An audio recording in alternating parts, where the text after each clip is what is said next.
dei Dreamer, anticipazioni del 18 agosto. Jeanne rompe con Sanem. Il rapporto tra Jeanne e Sanem è sempre più teso. Jeanne al lavoro la ignora tutto il tempo e nonostante i vari tentativi di Sanem di avvicinarsi a lui, la ragazza non riesce a parlargli per chiarire.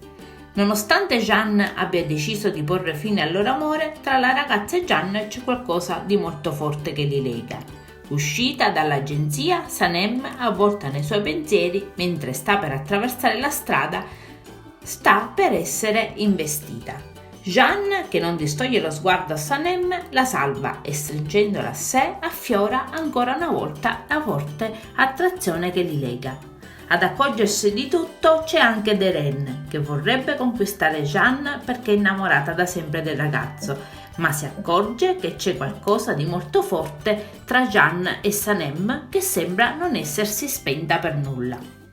Il cliente, portato all'agenzia di Emirre sotto corruzione da terze parti, arriva in compagnia. È un vecchio amico di Jeanne ed è onesto con lui, non si fa nessun contratto perché c'è sotto una storia di corruzione. Jeanne ammette che non ne sa nulla, ma promette di trovare il responsabile di tutto questo. Tuttavia capisce subito che si tratta di suo fratello e rimasto da solo con lui scoppia una nuova lite. Questo è un duro colpo per l'agenzia, che perde sempre più clienti e annega nei debiti a causa di questa brutta storia. Emirre è distrutto, ma Eileen cerca di rassicurarlo. Gli dice che non è un problema se la loro compagnia chiude, perché lui è già un suo partner nella sua agenzia. L'idea non piace a Mirre, che ammette di provare tanta ammirazione nei confronti di suo fratello quanto odio. Propone ad Eileen di vendere la sua casa per recuperare i soldi che ha sottratto all'agenzia, ma la ragazza rifiuta. Questo segna una nuova rottura nel rapporto tra i due amanti.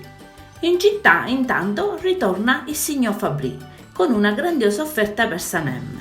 Propone a Sanem di unirsi al suo team perché vuole commercializzare il suo profumo.